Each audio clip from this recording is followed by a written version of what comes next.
Presidential hopeful Miriam Defensor Santiago, the former CID chief and a UN Reform secretary, is known in public circles as a graft-buster, an eloquent speaker, and a strong-willed leader.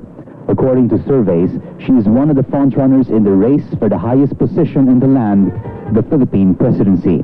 Her vehicular accident a couple of months ago has not stopped this Iron Lady from pursuing her ambition of being the second female president of the Republic.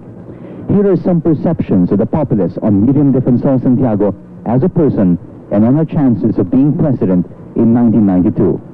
He's a good candidate, but sometimes he speaks too much. What trait do I like about her?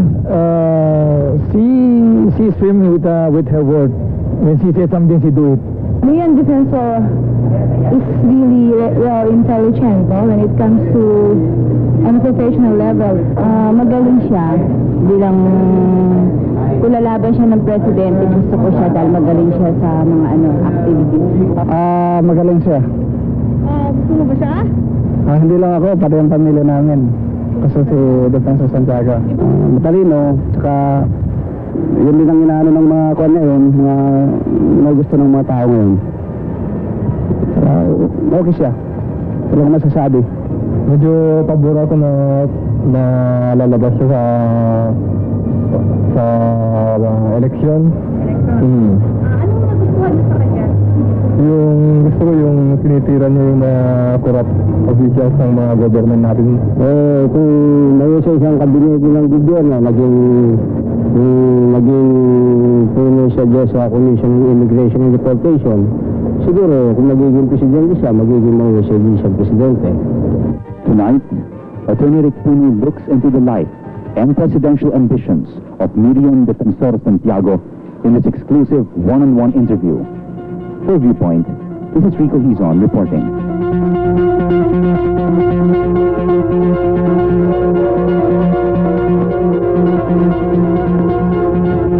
Good evening, friends, and welcome once again to Viewpoint. Well, what can I say? My one and only guest this evening to discuss a wide range of issues which we hope are going to reveal her thinking about a lot of current events and about how she might act if she were to win as president of this country, is Miriam Defensor Santiago. I'm eager to begin this interview. We're going to take this break and be right back.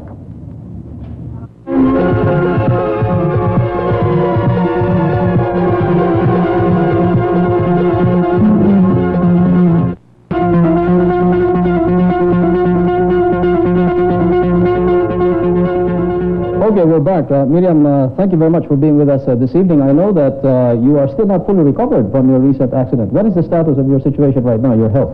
I'm operational. I can function. I resumed my public appearances last July 1, but I cannot observe the same schedule that I had just before the accident. Okay, well, what I'd like to do in this hour, and it will tend to go very, very fast, as you know, in interviews like this. I know you've been in several interviews, and I would like to try to get away from this perception that this might be a unidimensional candidacy in the sense that you do talk about graft and corruption, and you talk about it very effectively. In fact, you have a book which is called How to Fight Graft, authored by you, and I'd like to show this to our audience because if you want to know how Miriam Defensor Santiago suggests you fight graft, get this book and read it, okay? Because tonight I'd like to see, Miriam, whether we can go over a wider range of issues and get your thinking on a lot of these, and maybe towards the end of the program we'll tie it up into some kind of a presidential perspective if you were to be successful in your drive. Okay, so let's go through as many issues as we can. First of all, I'd like to talk about the U.S. bases. Now, as we speak this evening, it looks like the U.S. basis agreement may well be signed very soon, maybe not within the 48 hours that Secretary Manglap was apparently said and then denied subsequently, but it looks like lower compensation, Clark Field out of the discussion, but a longer duration. How does this package strike you? It's the optimum that can be obtained under the circumstances. There has been a force majeure intervention, an act of God that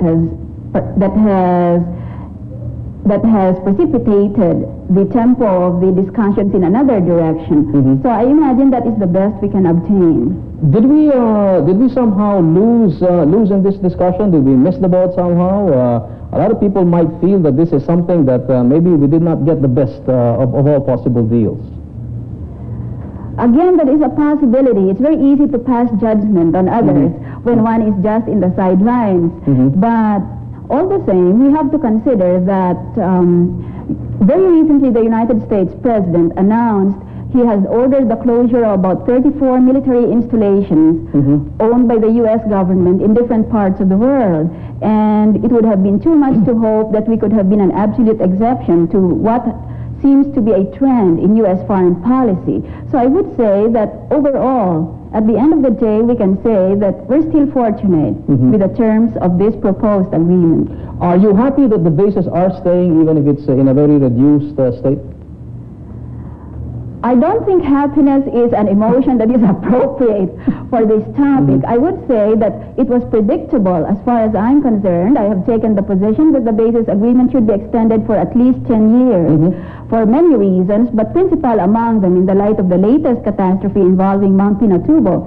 The most principal reason of all is that about 500,000 Filipinos will indirectly or directly lose their incomes from the bases if these bases are removed summarily by September 16 this year.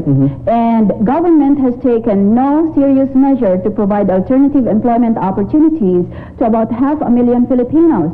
At the present rate of unemployment in this country, which is running at about 17%, as against the optimum unemployment rate in a developing country, which should only be around 3.5%, we cannot afford to add 500,000 more into the jobless market.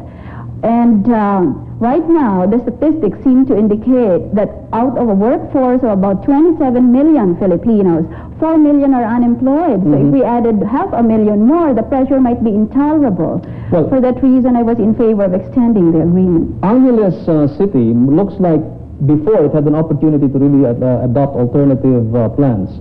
The aviation complex looks like it's no longer being discussed because it's not possible under the circumstances.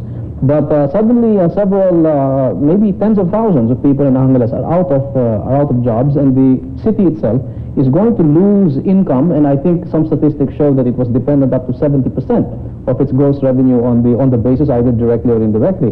What do you think is going to happen to Angeles City, and how are the people there going to precisely avoid this unemployment that you're talking about?